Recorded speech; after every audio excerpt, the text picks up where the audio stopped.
তাসাউফ কি? বর্তমান ইসলামী বিশ্বে তাসাউফ এখন আর অপরিচিত শব্দ নয়। যদিও এ বিষয়ে নানা মতভেদ রয়েছে। অতি আশ্চর্যের বিষয় হলেও এ কথা সত্য যে তাসাউফ সম্পর্কে সাধারণ মানুষের সম্যক জ্ঞান না থাকাই মতভেদের কারণ। তাসাউফ দিয়ে যে বিষয়গুলোকে বোঝানো হয় এর শাব্দিক অর্থ দিয়ে তার কিছুমাত্র পরিমাপ করা সম্ভব নয়। তাসাউফের পরিধি ও গভীরতা এত ব্যাপক যে সংক্ষেপে তা বোঝানো সম্ভব নয়। প্রকৃত সীমা পরিসীমা দিয়েও বিজ্ঞানের বর্ণনা যেমন সম্ভব নয়, কেবল এটুকু সংজ্ঞা দেওয়া চলে, বিজ্ঞান অর্থ বিশেষ জ্ঞান।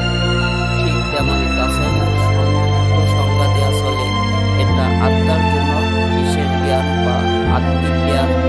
শেষকে তাসাউফ বলে। মজার ব্যাপার এই যে তাসাউফ বিজ্ঞানের মধ্যে বাস্তব সত্য। বিজ্ঞান স্থূল দেহের ইন্দ্রিয় গ্রাহ্য, আর তাসাউফ আত্মার ইন্দ্রিয় গ্রাহ্য দিয়ে অনুভূত হয়। বিজ্ঞানের যে বিষয় বইয়ের লিপিবদ্ধ থাকে, উপযুক্ত শিক্ষক ছাত্রকে ল্যাবরেটরিতে উহা বাস্তবে দেখাতে সক্ষম। তাসাউফ অনুরূপ বাস্তব কোনো কাল্পনিক